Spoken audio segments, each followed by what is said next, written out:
Before I start this video, I just want to say that if you see any cockroaches crawling up the wall, please pretend as if you don't see them.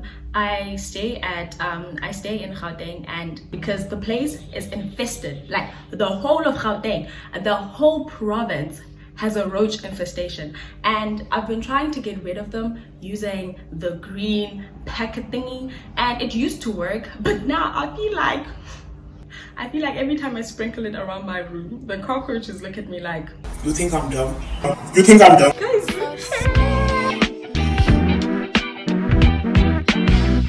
you know, I used to think that my clinical years would go really smoothly because it's like, okay, now everything that I've learned in class, I can finally consolidate it, like I can finally put it to work. Every day I go to the hospital, guys, now what I'm about to say is not a representation of the entire healthcare team, group, force. So what I'm about to say is not a representation of everyone. It's literally just like 0.00000.00001% of the doctors. Otherwise, me just talking about myself, every interaction that I've had with the doctor has been amazing. Okay, don't come for me. I need this degree. I need your signatures, guys. We go to the hospital to learn, right? So tell me why some of the doctors will literally get there and be upset that we don't know the information that they are there to teach us. The reason you are there is for you to teach me the information, but you are upset that I don't know the information. You are upset that I am dumb, but I am there because I am dumb. It's literally giving what came first, the chicken or the egg. You showing up does not mean I'm gonna automatically know the information. Like, this is not diffusion. It's not gonna move from a region of high knowledge to a region of very low, like dangerously low, like really low knowledge, which is me. Like, that is not how it works. I am there because I am dumb. So you can't be mad at me for being dumb. If I was not dumb, I would not be there. Again, I'm talking about the 0.0000001% of the doctors, okay? Please don't come for me. Please don't come for me. This one time we were doing an exam and the doctor literally looked at me and said, Do the exam. and I looked at him and I was like, show me. I don't know. And like, some of them are so mean. Like, the E in med is not an A, dude. Like, it is not a, why are you mad? Yesterday I had an OSCE. And OSCEs are like the worst because if I'm writing a written test, I know that the only person that is seeing these answers is me. The only person who gets to experience how dumb I am is me. And even if like someone else marks my paper, there's no face to the wrong answers. Like, there's no face to the dumbosity. But with OSCEs, I'm not only judging myself, like the facilitator's judging me, the patient is judging me, and it's even worse with like pediatrics. I'm judging me, the facilitator is judging me, the mom is judging me, and even the kid, the child is judging me.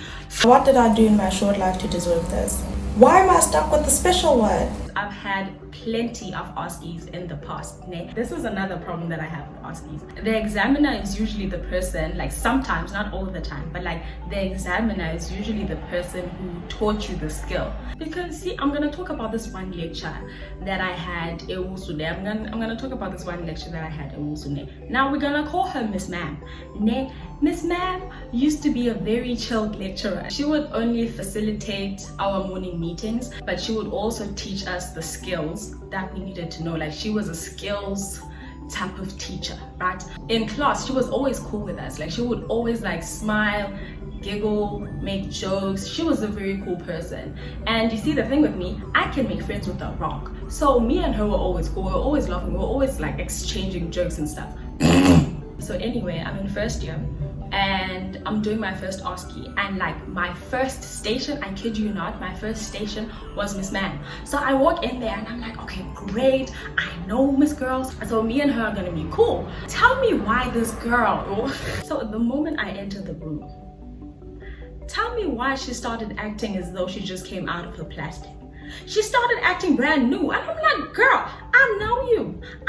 Me and you are friends. Me and you exchange looks every time we're in class. Why are you acting as if you don't know me? I know you. You're acting a bit different right now. You, my girl, Miss Ma'am. You know what? She was also the patient. She was the examiner and the patient.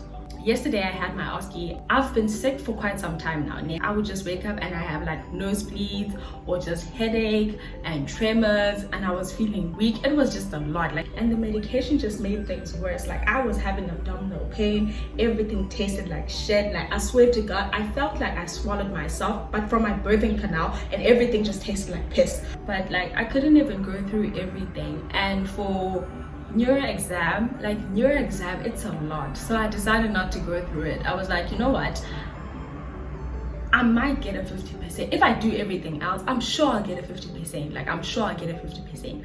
So on our way there, this fortune teller says in the car, guys, let's go through cranial nerves. Yeah, and yes, like, it just came out of nowhere. Like, someone was like, let's go through cranial nerves. And guess what was in the OSCE? We get there, they divide us into groups. The first group goes, I was in the second group, so I go. Anyway, as I am approaching my patient next, I see oh, okay, all of our patients are a bit grown.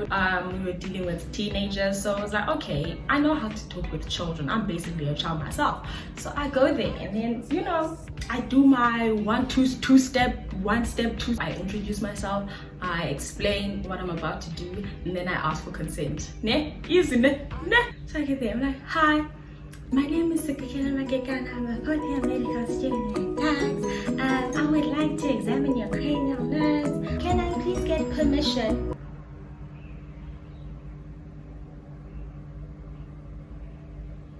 She said no.